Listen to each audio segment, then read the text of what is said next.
Hello and welcome to the Falcon, a footy podcast. I'm your host, Clarky. I'm Cassie. I'm Chris. And I'm Jess. Guys, is it round 6? I forgot which number round it was, but round 6 is in the books and we've got a whole show to talk about it, and we definitely watched all of the games. I hate football.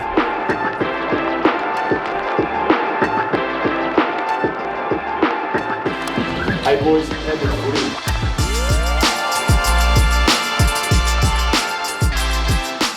Well, Chris, you may hate football, but I love football again. Football's back, baby. Football in the Clark household has risen once again. What a roller coaster in your household, I swear to God. 1 week on, 1 week off. Like, we've gone from, after round 1, you beat St Kilda, and I believe the quote was something along the lines of, we're going to win the flag, we might never lose again. Yep. Yeah. We were immediately wrong. Yeah. You immediately lost to, who was it in round 2 that you lost to? Fremantle. Freo. Mhm. Fair. Yeah. Then Contenders. beat Carlton. Which everyone Then- seems to be doing anyway. Then Killed them. beat Gold Coast.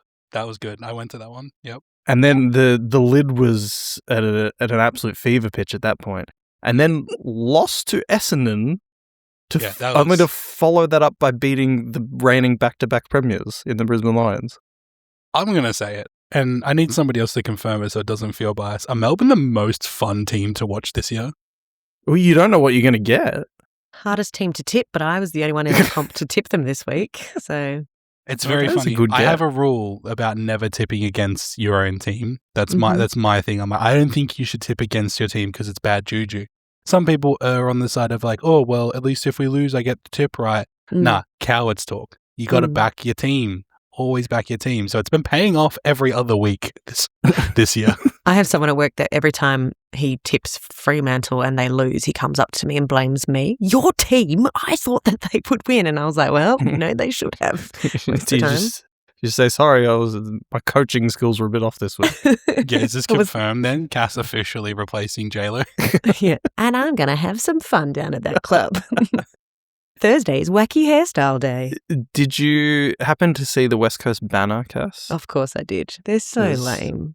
It was not a good banner, but I did like that they poked a little bit of fun at there's no fun I'm in my having life. some fun. Yeah. Yeah. It's so I funny. personally thought the banner that I came up with last year was much better than the one that came up on this show. Reed versus Reed. That time I tried to rhyme Murph with, what did I try and rhyme it with? Bird, flipping the bird. Not realizing that Murph rhymes very nicely with Perth. Yeah. Yep. No, that was the conclusion that we came to. Well, look, I mean, we almost had another host roast. What do we call it? A host quad? What have we called it? It's the quad, but it's also it's only It's the 3 trifecta. teams. So It's yeah. the trifecta. Yeah. I mean, we're just openly going into the bias section of the podcast. So, Chris, do you want to start us off on a low note? Not really. No? Yeah. Okay. Cool. Moving no, on. This was terrible news. Sam Darcy ACL from this game. Yes. Awful. Love Sam Darcy. It looked so like it's always the nothing ones that just come out way worse. Like he just kind of looked like he moved awkwardly and then he went down and everybody in the football world went, oh no. He looked like a baby giraffe that had been shot. That was how he went down. Oh, shot. I thought you were just going to His say that legs tripped were all over. over. No, his legs were all Tripped over over the his place. shoelaces. No, he Yeah. got shot. Okay. Yeah. Killed. Hunted in the wild. There was They well, sent him there's, up to Geelong to hunt him. there's a little bit of a fun fact. I don't know if anyone else has seen this. I don't find the fact very fun. I'm just gonna start off with that. But so he did his ACL at Geelong against Geelong in round 6, and 21 years ago in 2005, Luke Darcy did his ACL in round 6 against Geelong in Geelong. That's his Cursed. father, for those of you who are not. Yes. Thank you for that very Little important point, Cass. Radio reset for I anyone. forgot about that. I forgot to mention that. I mean, it's kind of implied. Same It's surname. implied in the surname. Yeah. Yeah. So both of them was That's what? Both crazy. of them were round 6. Yes, round 6. Yeah, A at Geelong. 21-year curse. And who do we know? Do we know who's responsible? I don't know, but if I was Will Darcy, I wouldn't be playing in Geelong anytime soon. I'm actually going to need a rest. Yeah. No, it's a. I think it sounds like it's a hereditary thing that goes through the son. So once Sam Darcy has a son, it'll be his son's. Oh, cool. So Will's safe. Yeah, Will's safe. Yeah. And there's another Darcy who we're getting at some point. I don't know his name. Well, yeah, Sam's son. The son Samson. Samson. Yeah, Sam's son, Ryan. Oh, but okay, so let's talk about your big injury. So Libba went down as well. Well, Libba, that's now his 6th concussion. Okay. And he actually had to front the panel last time. I don't know if it was last year or the year before, but he had to front the panel and basically be approved to not retire. So... Will he wear a helmet? Has that been discussed? I don't know. I mean, at this point, it's kind of too late for helmet. He probably should have done that after the second one, not the 6th. This happened last year, though, didn't it, Chris? Your injury list looked like your best 22, almost.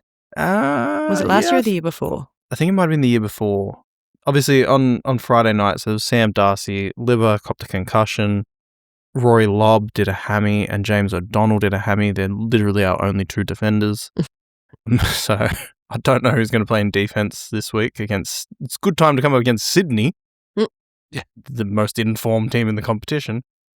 But yeah, I'd assume we're going to play Buslinger and probably Ryan Gardner. I don't know. Yeah.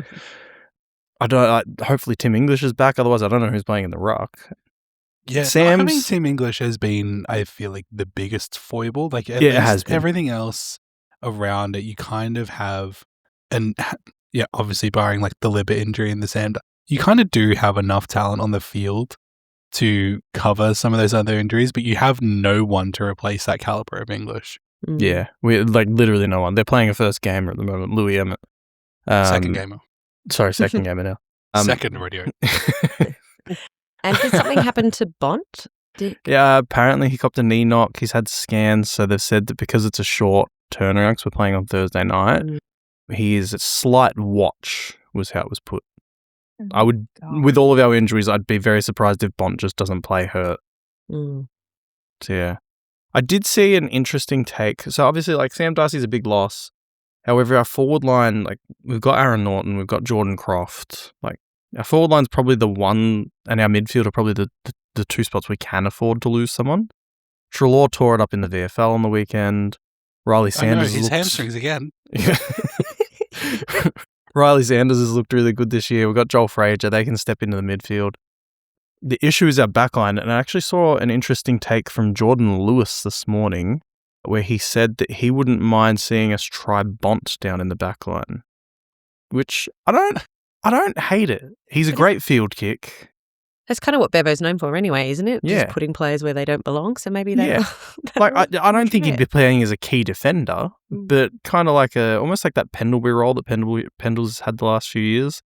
Running off half-back, just getting given the ball, taking the occasional intercept. I don't mind it.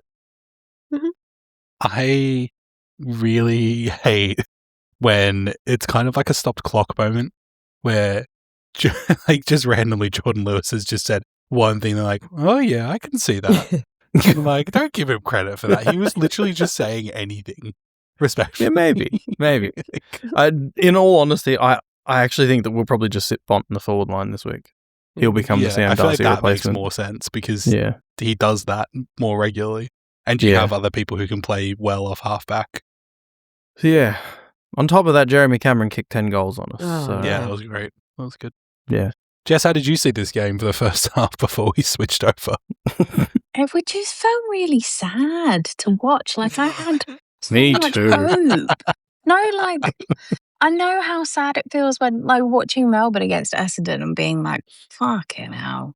Like, we're so much better than this. And then watching all the injuries just happen, thinking, this is just an absolute... Like, is it too late to just forfeit? And can we call the mercy rule or something and just cut? Like in basketball when they're like, okay, they just put the ball down and... Yeah, it's too much. Can we just, please, before anyone else dies, it's just too much. Exactly. Save the children. Exactly. Please. As soon as Sam Darcy went down like a baby giraffe, they should have just said, "No, mercy rule. We can't afford anything else like that. Let's just stop the game." There was a point where I now." looked at it and I was like, "Oh, there's no space on the bench. There was one spot on the bench because 4 people were injured." I was like, "Oh, Chris, I'm so sorry." awful. And I had so much hope. Like, I genuinely thought you guys could go all the way this year. And now I'm like, oh my God, I don't know if you're even going to make it in the 8 with the way that everything's playing out. Well, it's the 10 now, Jess. So the Sorry. Dogs have a chance. It's still the 8 in my heart.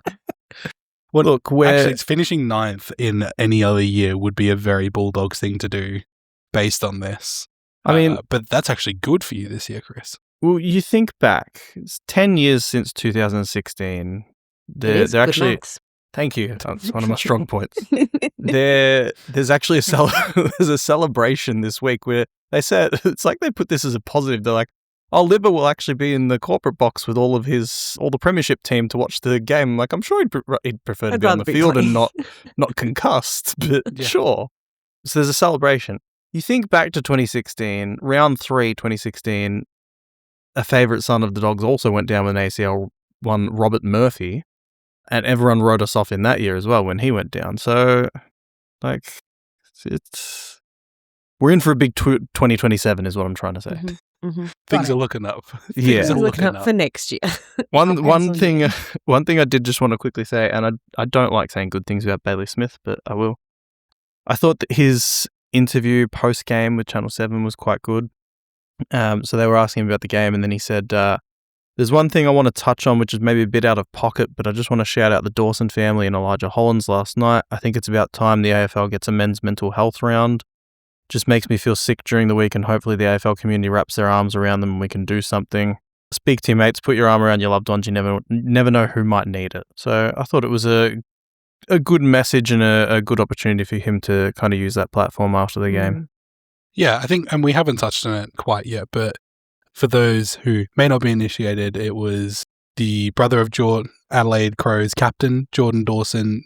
Jared Dawson was found off a cliff, and it's suspected that it is mental health related, as well as, obviously, we'll talk about the Carlton game in a bit, but Elijah Hollins was observed by literally everybody, seeming to be in a bit of distress.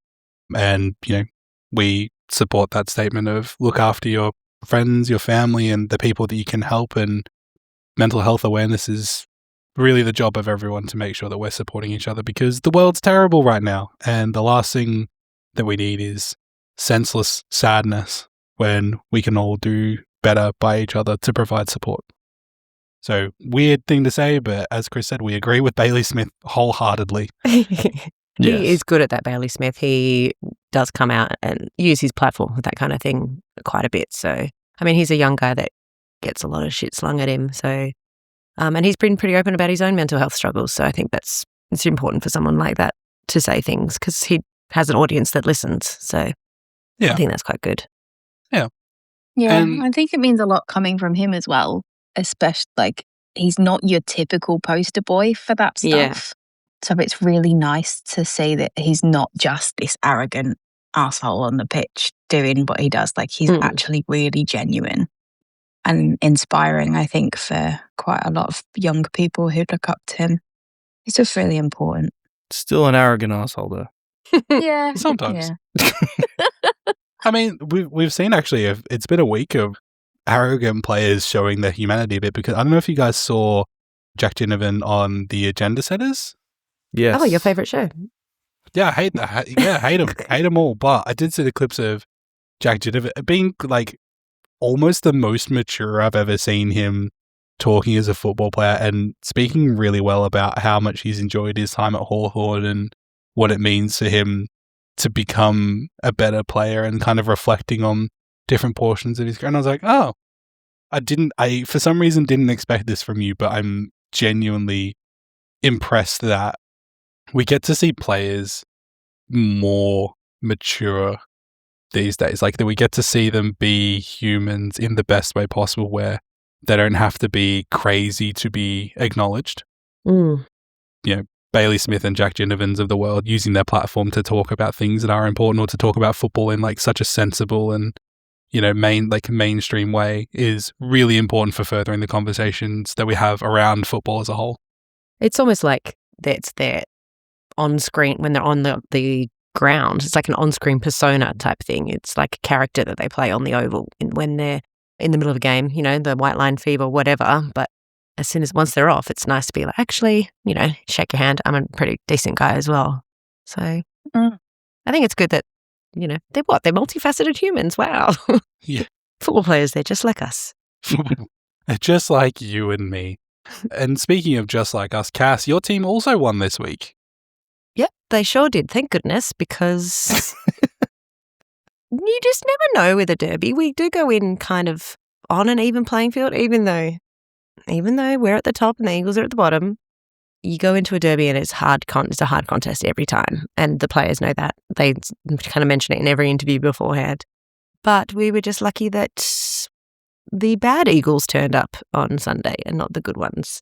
I actually stopped watching. I was like, okay, we've got this. Sunday evening, I just went and cooked some dinner, but it was good to watch. It was nice at the beginning. I was like, yeah, cook some dinner while your team was eating up on the Eagles. We made a meal of them. Yeah. It was Just cool to see Mason Cox. No, I can't fathom not wanting to watch your team win after the roller coaster that has been our start to the year. Freo just another win. Yeah, they're just too used to winning now. Cass is just like, I just can't take another win. Yeah, speaking of arrogant podcast hosts. It was fun watching Mason Cox play for us now. Had quite a few hit-outs. He had a few attempted marks. I think he finally nailed his 4th attempt. But yeah, it was kind of cool to see him out there and sharing the role with Luke Jackson. Luke Jackson still killed it in the ruck. I think he had 29 hit-outs over Bailey Williams. And just Murphy Reid is an absolute legend. I'm just going to keep saying his name, you guys, because I don't think you understand how good this kid is and how smart he is. It's like, I think I've said this before, but it's like he's in slow motion. When he gets the ball, he doesn't just kick it or handball it. Somehow it is always the best option. It's like his brain goes through the 5 different options of who to kick or handball to, and he goes, that one, and just does the perfect kick and lands them right on the chest every single time, or over his head, and there's a person there. It is so impressive and so exciting. And he's in his 2nd year. So it's very exciting. Sorry, I don't mean to laugh, but all I can think of is, the Robert Downey Jr. Sherlock Holmes movie, and he's fighting the guy, and he's like, goes into slow motion. He's like, step 1, discombobulate. It's that, but Murphy Reid. I think he's in slow motion. Yeah. You could put it in slow motion and you could read his thoughts. It's impressive. And then, what's his name? Jordan Clark. What's his name? Jordan Clark won the medal for there's always a medal in the Derby, and he took that one out. So that was great as well. He just announced he's having a baby this week. So that's lovely. It was nice to see Jai Amos have a big game for once. Yes, 5 goals, Jai Amos. So that was good too. Well, is now a good time to cut to the section of the podcast that I'm now dubbing. Did Cass do her homework? Oh. And play the theme song. I want to do some investigative research. Maybe I'll set myself a task for next week. I actually song? I don't thought know. about it today as I was driving to the Mornington Peninsula. Went to the Peninsula Hot Springs today because it was my birthday on the weekend. So we went down to the hot springs today, and as I was driving, I was like, I was meant to do some homework this week. That's right, Cass. Now, for listeners of the show, Cass has 2 pieces of homework currently outstanding with the show. The first is a visit to NQR, which was suggested by Jess. 3 episodes ago? Jess and Chris 3 episodes ago, 3 or 4 episodes ago. So, Cass, you still owe us a trip to NQR. And last week, I believe the homework was to investigate how appropriate the club songs to the mission statements of the club or the actual achievements of the club. So the answer to this week's new podcast segment, has Cass done her homework, is no. No, I'm so sorry. May I have an extension? My extension granted. Did Cass do her homework? I want to do some investigative research. Maybe I'll set myself a task for next week. Thank you. I was going to come with an excuse. Seems like I didn't have to. Perfect. Next week I'll bring a doctor's note. I will say you did miss the perfect opportunity to visit an NQR because there is a beautiful one in Mornington. You could have just gone straight Like, Unfortunately, I onwards. was on a very strict 3-hour wake window with a 10-month-old baby. So we had to get in, enjoy the hot springs, and get out. I do Well- like that Cass is the only one of us that gets homework. I said it for myself, and I fail miserably every time.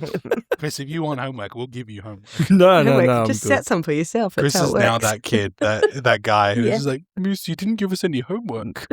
I was never that kid. I do vividly remember being a child when I first started getting homework and asking my dad to That help is how me it works. with asking my dad to help me with the homework, and his response was always, I didn't do homework when I was at school, why would I want to do yours? And it's like, yeah, fair. Have you He's used that got with a your point. kids yet? No, they're not old enough to have homework. Okay. Actually, I have helped Lachlan with his homework, so breaking the cycle. Jess and I think, already have pre-agreed on a system, which is anything math, I'm not involved because I'm notoriously bad at it. And anything English or creative can fall to my wheelhouse. We had that very discussion at our dinner table this week. I did some terrible maths. We were trying to work out if I was going to win my fantasy. And it was like 823 versus 817 at the time. And Pete goes, how much are you losing by? And I said, what's 23 minus 17? And he was like, really? And I was like, hey, come on. And I gestured to the dinner table where I'd made this gorgeous dinner. I was like, look, come on. Imagine Really, if I could do maths, I would be I can't do everything. There's Yeah. got to be something. I've got to It be is a I'd be powerful thing unstoppable. Yeah. to point out the meal that you would have had to do precise measurements and portion control and No mental maths though. It's all mental maths. visual. Okay, no mental maths. If any of you need a math tutor, as I proved earlier, 2026 minus 2016, 10 years. 10 years. 10 years. And use that as your base. Yeah. Well, we can move on to the Clark's time to shine now because Melbourne beat Brisbane by 2 points, 104 Because- to 102. 104 minus 102 is 2. We're a math podcast. Or 102 plus 2 if you want to do it the reverse. The other way. Just Oh, God. Too much. before we get deep into this game, Cass, can you just start the stopwatch? All right. Yes. Yeah. What was it last time? Just, 40 minutes. We're not allowing that this time. Let's go for 20. All right. Let's go for 20. Jess, you want to let's kick it off. I haven't heard much from you today, Jess. Look, I'm still winding down after a very busy day. I stuck to my true form and did not watch the game live because my poor old heart just cannot take it, especially with such a close finish. I was having palpitations just watching the replay and I already knew the final score and it still sent me over the edge. It was refreshing to see the form come back and that kind of pep in the team, the real cohesion and some real smart moments happening. There was still mistakes, still, a couple of things that we can be working on. But I think it just this is the point of frustration, I think, is that we know that we can do it. We took down Gold Coast, who, there's questions about how good they really are and all of that. But Brisbane, they're a big dog. They're pushing for a three-peat this year. We took them down. Yeah, it was only 2 points, but we still did it. We still fought really hard, and it was only really in that last 15 minutes or whatever it was. Most of the last quarter was them kind of making a push to come back, and we still managed to stem the bleeding so that we had a goalless last couple of minutes to it. So I think if I was watching it live, I would have been really panicked about watching that turn and thinking, oh my God, this is how it ends. And we're going to be the ones coming away losing by 2 points. But that, there were some really magical moments. I mean, it was sad as well watching Petty with that delayed concussion. That was really bizarre. All of that happened. I think watching it on the replay was a bit easier to watch because I kind of knew that it was coming and what was happening. But if I'd watched it live, that would have been really shocking, I think, because nobody knew what was going on. He just kind of started collapsing in between the sticks and they had the physio and whatever. And then the doctor came over and I think the commentators made it worse as well because they were well, we don't know what's going on. And this is a bit scary and frantic. And then I started going well, what's going on? This is all a lot. Yeah, it was really wasn't strange to actually see. that bad. I don't know. Yeah, he had a kick in kicked it straight to Will Ashcroft. And then you kind of see him like in the background as Will Ashcroft is going back to take his kick. He just bends over and then kind of like falls to his knees. And then they didn't know what was going on. They ended up, I want to say one thing about this moment. Absolutely a fuck off to the Brisbane crowd who, as Petty was getting literally carried, like he was walking with a trainer, like arm around him. And they started chanting Lions. Yeah, like I just thought there was football etiquette. Like if a guy's coming off injured, there's no jeering. No, you applaud the person normally. Yeah. So yeah, it was confirmed delayed concussion symptoms for Petty, who I was quite critical of until I noticed that it was a delayed concussion. I was like, oh my God, I can't believe Petty's absolutely cooked that kick. And then it goes to the replay and it's like, oh, Petty's not okay. I'm like, oh, okay, well that makes sense. That makes more sense. But yeah, it was, like Jess said, it was really a good game to watch, I think, for even a neutral. Like it was really back and forth. We went into the half, we were, 15 points, almost 3 goals down.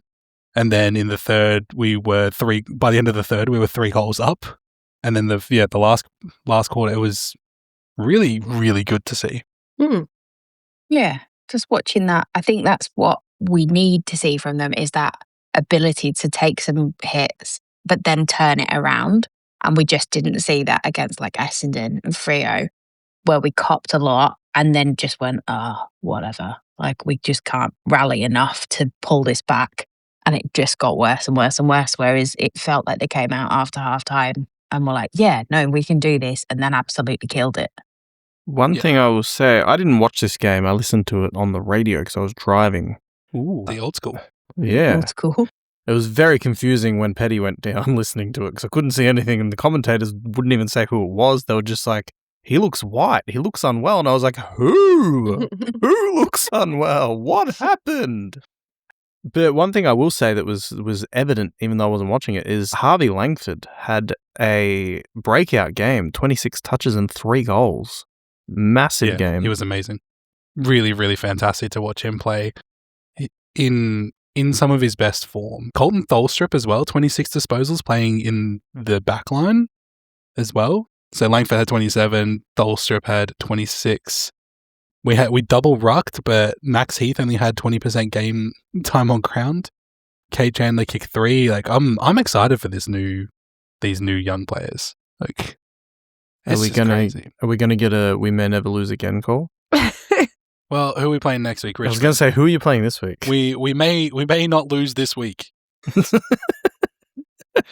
Look, don't put it out into the universe because we might actually be the only people they beat this year, and I don't want that to be our reality. I feel very similarly. Fremantle is playing Carlton this week, which I feel very similar to that. Well, we can jump across to, now that we're out of the bias section of the podcast, we can jump across to the Carlton and Collingwood game because there's a lot to talk about in this one, both from a little bit of a football standpoint and there's a little bit of the off-field. So we'll get into the difficult stuff first. So Elijah Hollands was today, just before we started recording today, confirmed that he has been hospitalized. They're not saying what is, and obviously we agree with and implore people to respect the privacy of the Hollands family while they deal through whatever this episode is, whether it be medical or mental health. It is important that they have time and space to recover from it in a way that is appropriate for them. But the wider story of this being that I didn't notice during the game. So Jess and I watched this whole game together on the couch and we didn't really, I don't think either of us really looked at it, but we kind of saw all the footage coming out after the game of Elijah Hollands on field during this one, not looking himself and looking a little bit, his behavior was strange. And then the rumour mill started, which was quite awful. So we're not here to speculate anything about what's going on with him. All we do is wish him a safe and speedy recovery in whatever that looks like for him and his family. That's the most important thing, and speculation doesn't help that. The biggest issue with all of this is, and like Jess and I have been talking about it all week, where like how does something like this happen? Like it's so apparent that something is wrong, and the Carlton coaching staff, and to an extent like the officials and even Collingwood, if some other rumors are to be believed, are really like quite culpable in not raising the alarm. Like we've just heard that Bailey Smith is talking about mental health rounds and things like that off the back of this, and another awful tragic incident. And like this, how does this go unmissed? He played 60% time on ground in a state that really meant that he should have been taken somewhere safe for him. And so I've seen just 1 or 2 videos, and in those very short snippets of whatever I saw, you could tell something was not right. And that's me sitting at home looking at my phone, this very short clip, to go, something's not right with that guy. He shouldn't be on the field. He's got past how many coaches, how many trainers, how many physios, doctors, other players, his own family, people at home. His brother plays on his team. How did he get past all those people and get onto the field? We've joked before that Nat Fyfe missed a game for calf awareness from the warm-up, right? So they're talking about things like how you're feeling after the warm-up, and someone might not play. And yet he made it through all of that, the warm-ups in the rooms. How long? They come to the ground so long before the game, and he made it onto the field like that, putting himself at risk, putting other players at risk. I mean, he only touched the ball maybe once, I think, for the entire game. He was on 60% of the time. Yeah, that's what gets me, is just how many people did he walk past for no one to say anything? Or if someone did say something. The thing that gets me is not only did he make it onto the field, he played 60% of game time. He played 9 minutes of the last quarter, and that was at the point where they decided to just park him on the bench, was after the 9 minutes in the last quarter. Like, it's not like you can kind of understand, okay, maybe he's been able to kind of get through the warm-up and stuff enough. I mean, there's footage that's come out of the warm-up, but maybe he's been able to kind of get through that, and they've thought he was okay, so they've played him. But how at some point during the game have they not gotten 5 minutes in and gone, nah, we need to get him off? Like, he gave away a 6-6-6 free kick in the first 5 minutes of the game because he wasn't in the right position on the field. That was what I said to Josh when I was like, the amount of people analysing this with a fine-tooth comb, that's literally their job, is to sit and analyse player movements and performance and make advice to coaches and all of that stuff. And not one person has gone, hang on a second, he hasn't touched the ball, he's nowhere near it, what's going on? Like, it's just, like, I was shocked seeing the stuff come out initially about it, and was like, oh God, that's awful, that's really terrible, I hope he's okay. And then the more I've thought about it, like over the rest of the last week and the weekend, the more angry it's made me that he has been failed so significantly by all of this network of people around him who are then proclaiming to support mental health on the other side of it for someone else. Like, is he less important than someone else? Was it genuinely missed? Like, how can we use this to improve going forward? Because it is so critical to protect these players, whatever's going on with them. Doesn't matter what the cause is. He wasn't okay, and he should have never been out there. So whose responsibility is it to make sure this doesn't happen again to somebody else, to him, whatever? That's the thing is, like, I think that the focus needs to be firmly put on the coaching staff first and foremost, but I think there's also an element of the leadership group as well. Like, it was reported, I think about 2 hours before we started recording, by John Ralph with the Herald Sun. He's written an exclusive article with some more details on what's happened over the last few days and how Carlton's trying to cooperate with the AFL and stuff. But he's reported that as part of the investigation, it's come out that Elijah Holland's teammates were actively not passing the ball to him because they knew that he wasn't in the right state. Like, how do they have that awareness to know, we shouldn't pass it to him, he's not in a good way, but not go to the coaches and be like, you need to get him off? Like, the biggest issue that I have with this all is that the last few days could have been completely avoided by just 5-10 minutes into the game, just taking him off and saying, oh, he had a tight hammy, like tight calf, calf awareness, whatever it is. He wouldn't, for someone who as has been reported by Carlton, is going through a mental health episode, wouldn't have all of this massive media focus on him now, which is just exacerbating the problem and making it worse. They could have saved everything that's happened over the last few days, and he wouldn't be in this position. Well, you've got to think as well, like, this is a young man at essentially the beginnings of his career. Like, he's not 30. He doesn't have a long history of, impeccable performance or anything like that. Like, this is immortalized now on social media, in the news, in posts on X or wherever. And he's never going to be able to escape it. You search his name, things like this are going to come up, and that's awful. That's going to be part of his legacy, whether he likes it or not. He really wasn't in a position to be choosing that. Like, this is the protection piece of somebody should have stepped in and said, this isn't okay. Just it doesn't matter. Like you say, it doesn't matter the reason. We don't have to go, hey, he's not right, or it's this or it's that. Just get him somewhere safe so that he's not being filmed by not only like the TV cameras, but spectators, Collingwood 80,000 fans. people, it's Yeah. Collingwood versus Carlton. It's Yeah. packed. That's a lot of people. A whole stadium full of people Do you watching think all of this unfold. Do you think Carlton should be reprimanded, fined, Yeah, 100%. draft picks removed, something? I don't see any way that they escape some, like, there has to be some sort of neglect, like, it has to be along those lines. It's some sort of, like, they've let him down. They've completely failed in their duty of care to the player. And ultimately, that's what the coaching staff is there for. That's what the kind of structure of the club is there for. As Jess was saying earlier, like, they have people, it's their whole job during the game is to monitor exactly what the players are doing and to pick up on things like this. So,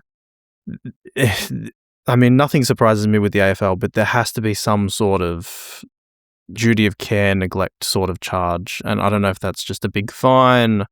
I have no idea. Yeah. It has to be significant enough to be some kind of a deterrent, because apparently doing the right thing isn't enough. Like, because if it was, we wouldn't even be here. It's just so sad. Like, I think that's the anger that I feel comes from that overwhelming sadness that like another human being has just been failed by this. Like, regardless of who it is or the cause or anything, they've just not been protected like they should have been, and that it just really hurts to see that happen. Yeah, fuck them. Sorry, you guys said it all so eloquently that I decided to mute my microphone and just let you guys cover it, because we can talk about the systemic issues until the cows come home, because they're obvious. What's not obvious is how are Collingwood going to manage against better teams if they kind of just scraped in against a Carlton that really they really struggled in this game. Like, Carlton have been playing better in parts, and then Collingwood come out and only beat them by 5 points at the MCG. That feels crazy to me. If they could capitalize on it more, like they had it. I know that's been the story of the year, but I went to a comedy show that night. I went into the comedy show and Carlton were up by heaps, and I came out and I saw the score and I was like, yeah, checks out. Turns out the comedy show was what was happening. Yeah. I mean, the last kick of this game, though, as well, was by that, God, I forget his name, but he had the kick after the siren that could have changed the complete outcome of the game. And then if you watch the way that everybody rallies around him, Taylor Byrne. Yeah. That's it. In complete contrast to how the Elijah Holland stuff was handled. And Vossi came down and was, getting around him. The boys all got around him. You could see that he'd been sobbing. His face was really red when the cameras inevitably zoomed in on him in the post-match stuff. And my heart broke for him. Like, I just thought you could see how hard he was being on himself. Like, he was carrying the whole game on his shoulders, and really, I guess it's one of those moments that you prepare for as a kid. Yes. There's 15 seconds left, the siren's going, it all comes down to me. It would have been I'm doing some terrible maths. Would it have been a draw? Or yeah, it would have been a draw. Yeah, it would have been a draw. Yeah. Draw FC was on. The thing I did really like in that moment, which stood out to me, is after he missed the shot, Scott Pendlebury went straight to him. Like, Collingwood has just won the game. Scott Pendlebury wasn't off celebrating. Like, and it just shows, like, we all know that Pendles is an incredible character in the game. He immediately just went straight over to him, and after he kind of quickly said a few words, Paddy Cripps actually went over to Pendlebury and said thanks. Like, I thought that was a nice moment. Yeah, it was a real good turnaround. And I think somebody said in the post-game interview, I should really keep a note of these names, but somebody said, like, games aren't won and lost in those final kicks. Exactly. There were so many moments that led up to this, and that's what we've kind of reminded him of. Well, I was reading the match report, and Carlton had 3 misses when they came back in the third quarter. So the 3 attempts at goal, and they had 3 misses. So it was like, it's not your whole team sucks. It's not just you. Don't worry. It's not you, babe. You're all right. Yeah, I have concerns about Collingwood going up against Essendon because Essendon played really well against Gold Coast. They did. We're going to seamlessly transition into talking about that because I didn't watch this one. This is the one game I did watch. I did watch a little bit of the mini and then got distracted by having a job. And I was really impressed that Essendon seemed to have just found that bit of fight in them.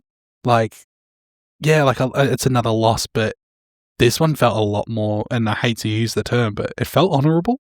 It did. And the thing that stuck out to me watching it wasn't like they almost won and they got so close because Gold Coast played really bad. Gold Coast kept they would kick out by a few goals and Essendon would just come back every time. They just always had an answer.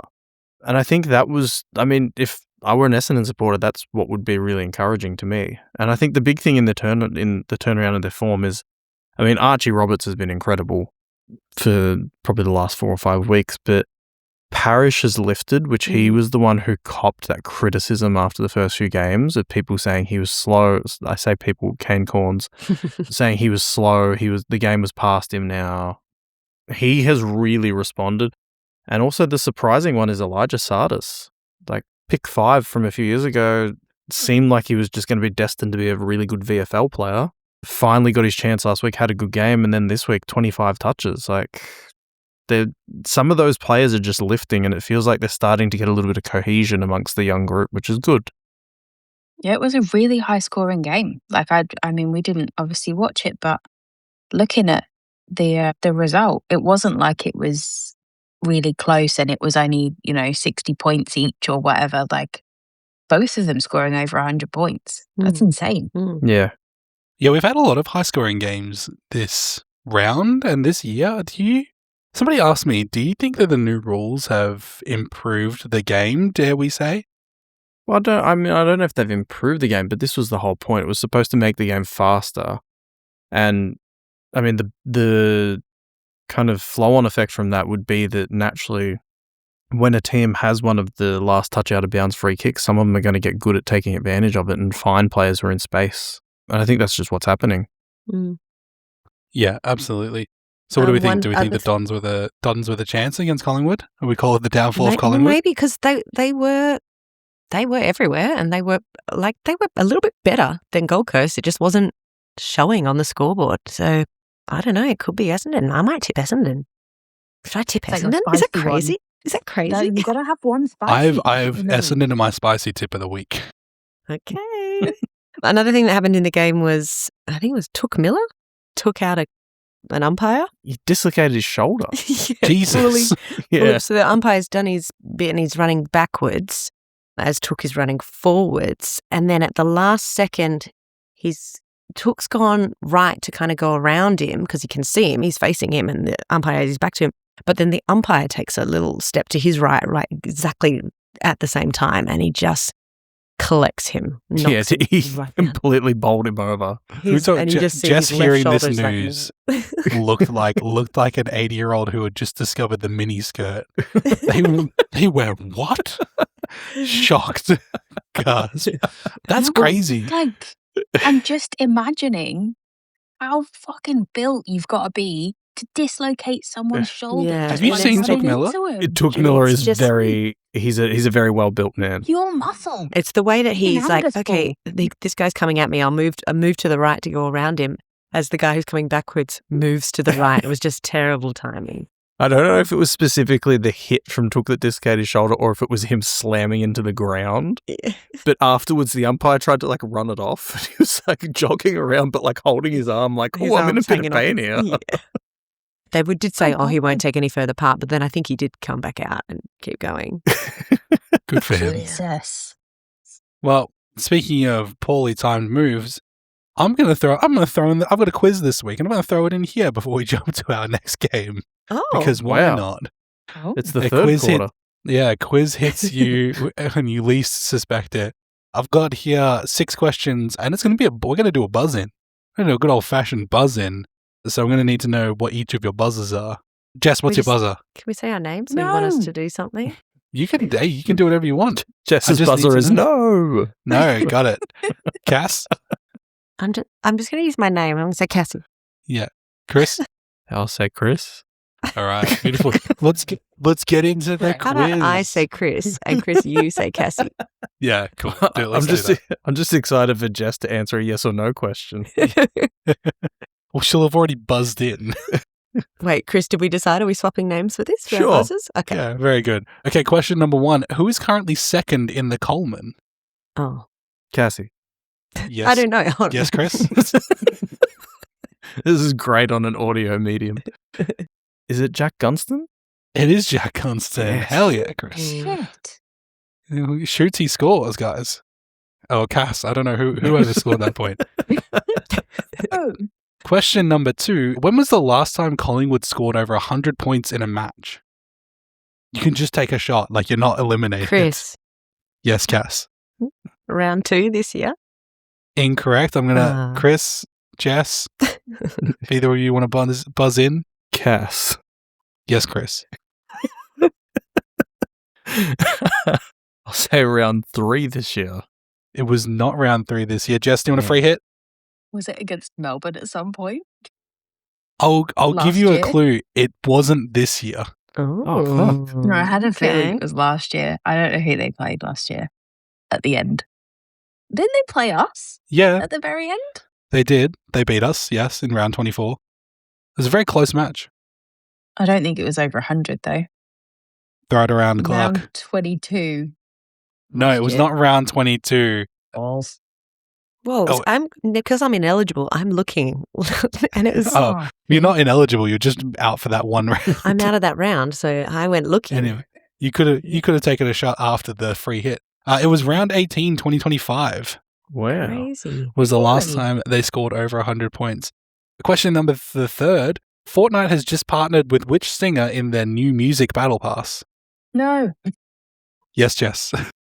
I had to say her name. Laufey? It is. Lawfy. It is Lawfy. I say Lawfy. That Oh. feels like a free shot. for Yeah, I was Jess. gonna say Stone Cold Steve Austin because I saw that he's on the He game. does have an Singer. emote. I did buy it. Yeah. Got a taunt on them children. I was going to say chidlers and then decided to say children because chidlers felt weird. And now I sounded like I swallowed a fly. Question number 4. Hunters and collectors found themselves in the largest army you'd ever seen, and they were marching on the road towards what? Cassie, Yes, Chris. the Holy Grail. It was the Holy Grail. Damn. Excellent. It's funny because listeners, you can't see this, but every time Chris or I buzz in, the other person looks up because Yeah. they've just heard their name. Okay, who is the current AFL leader for total marks with 69 marks? Oh, I should refer to Cassie. my friend Adam's Yes, Chris. account. Is it Callum Wilkie? It is Cal Wilkie. Chris is smoking, you guys. Just What have you just a little shout out to AFL 69 Stats. It's an Instagram and a Twitter account that exists, and we didn't start it. No, but we're proud supporters of their work. Mhm. Missed a trick. And the final question for this quiz, even though it's the race has been run, Zak Butters has been cleared from his report against umpire Nick Foote, but his lawyer was interrupted during proceedings by what? Chris, No. Oh, I know this one. Oh, as I'm well. going to have to give that one to Cass. his dog barking. His Yeah. dog barking in the middle of proceedings. He had to mute himself. All right, let's talk about it. Let's talk Yeah, about it. Let's that's it. get Hey, great I love quiz. it. Chris, you won the quiz. Congratulations. And your reward is the next game, which is Hawthorn versus Port. But the breaking news that Zak Butters has had his appeal succeeded. His appeal Not good at was maths successful. or English. Yeah, that's fine. It's a long day. Are you good at geography? He's just a pretty face. Oh, Like, okay. that's it. Not even that. Zak Butters' appeal was successful, and he has had We got it it. overturned by the tribunal. Nailed it. in the funniest way possible the most lawyered way possible by going, his proceedings were unfair because one of the tribunal members switched from their computer to their phone because they had to drive to an appointment. So essentially a miscarriage of justice was occurring because he couldn't concentrate on driving and the tribunal session at the same time, which, fair play, if you're a tribunal member, probably stay for whole proceedings. Probably just cancel that appointment. Just a quick phone call to go, hey guys, I'm actually really involved in something important that's literally deciding the career, like the next steps for a player. Probably don't need to go to an open house or whatever it was that he was heading to. This is the most AFL sounding thing ever. Like, just... when I saw that his appeal had succeeded, I was like, oh, okay, they've seen reason. Like, there was obvious reasons why it would succeed. Instead, when I read the words, Port Adelaide argued there was a miscarriage of justice, I was like, where are they going with this? And yeah, it was purely because the tribunal member, Jason Johnson, took the call from his car and had to disconnect for 90 seconds while he swapped over from his laptop to his phone. We're all shaking our heads and just like, you chud. Well, first of all... The AFL has apologised, though. The AFL's apologised to Zak Butters and Nick Foot. Of course they have. Why Nick? I don't know. Yeah, sorry you have a job that makes you potentially biased.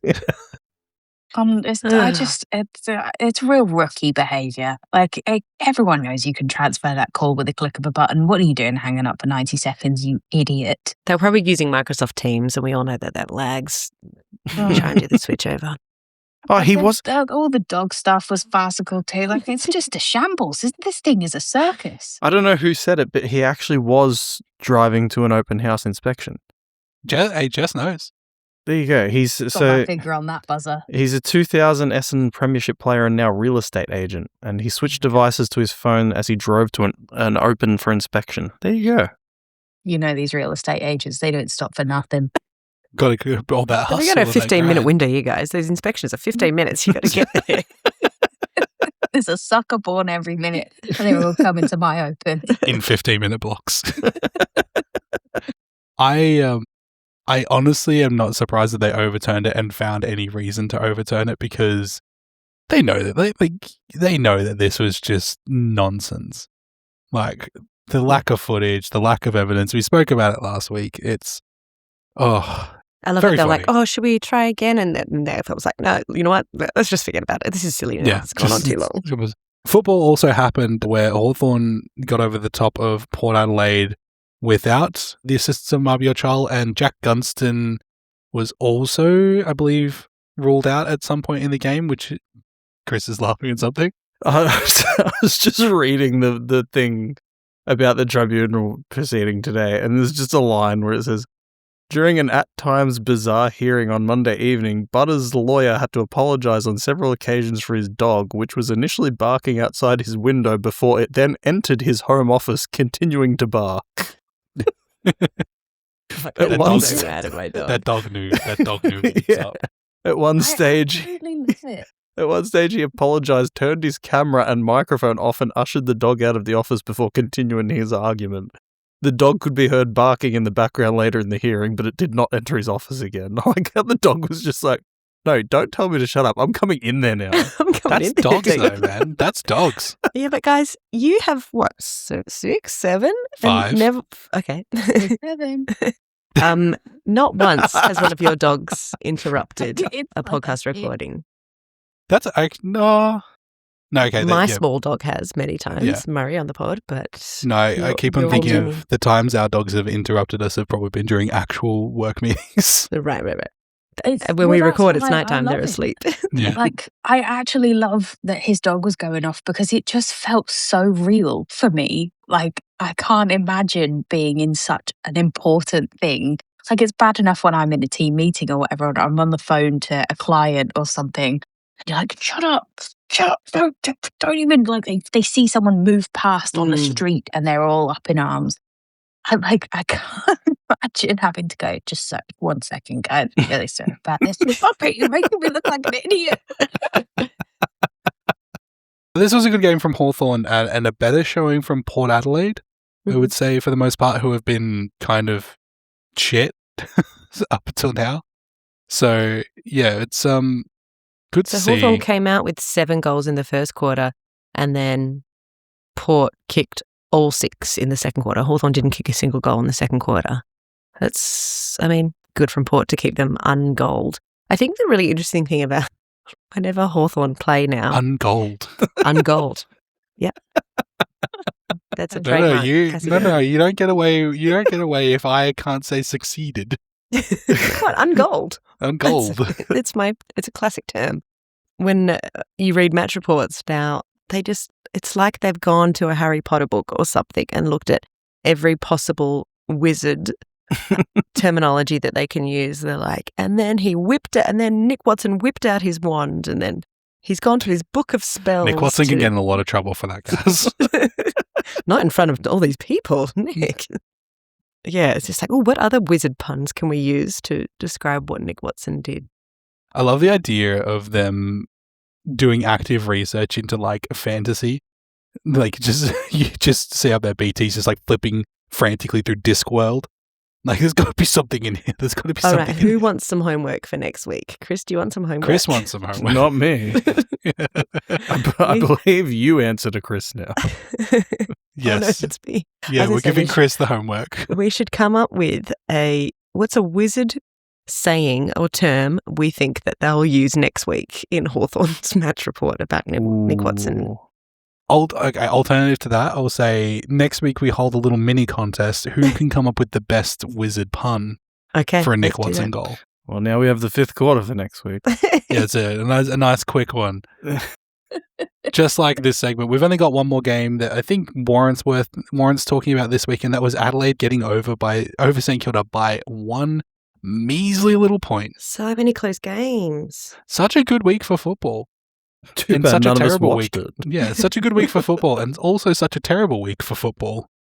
This was a really, really nail-biting match at the end. It didn't feel like it was going to be that way because at one point, St Kilda, like 10, 15 points ahead, and it felt like they were in control. And then slowly up to halftime, Adelaide clawed it back, and then they got out to a massive lead of about 15 points. This is kind of very similar to the Melbourne and Brisbane game.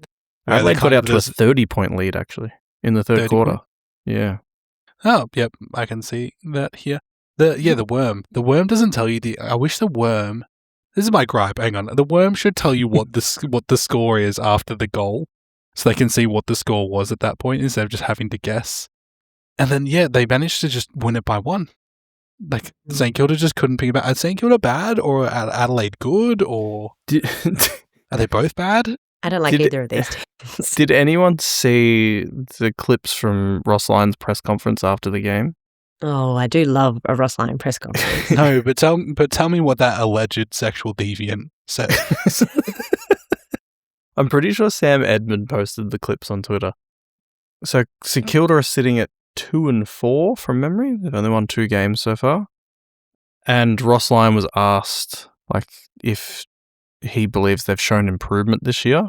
And he got really it was like he got offended that the journo had asked him this. And he said, well, I think the proof is out there. And then he said, taking win-loss ratio out of it, we've clearly improved. It's like, really, Ross? Let's just take the win-loss out of the game. We'll just go based on vibes. Yeah, if you remove points, I think you'll find that St Kilda actually haven't lost the game, Chris. I love that because Ross Lyon, I think, out of all of the AFL, has the most potential to go full Bobcat. I punch blokes in the mouth for saying that.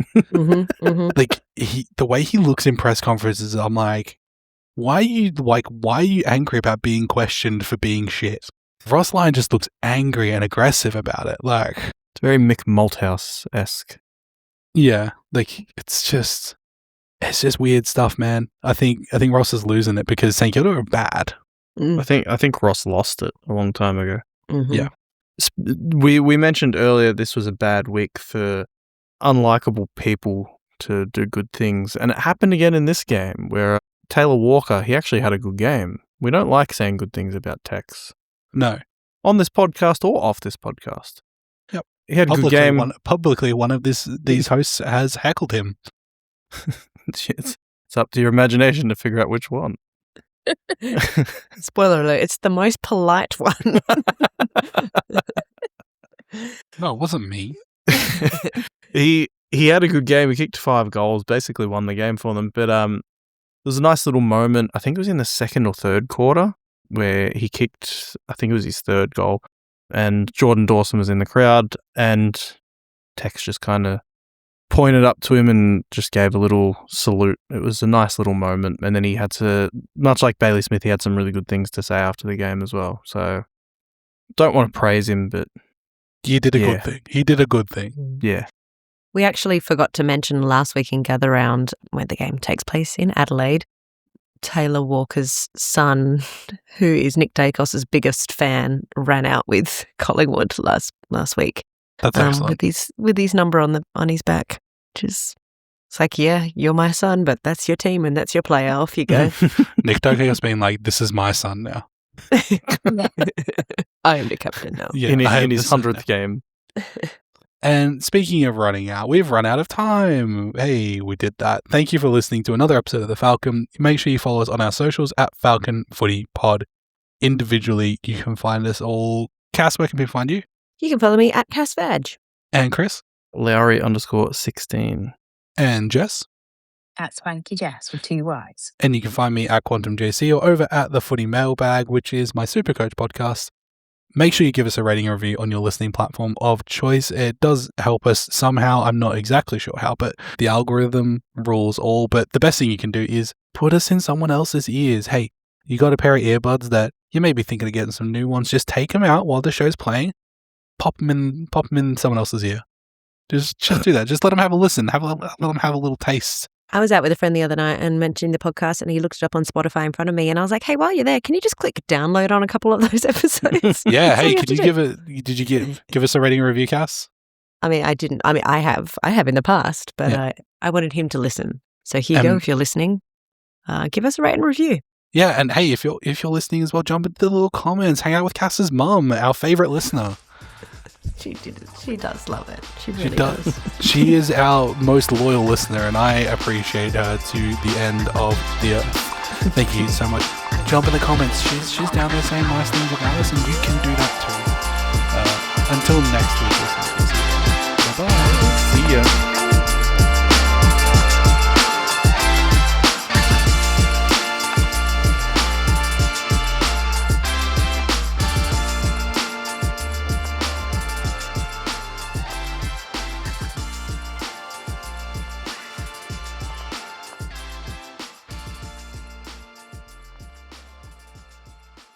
The entire team at the Falcon Footy Pod would like to acknowledge the traditional custodians and cultures of the lands and seas on which we live and record this podcast.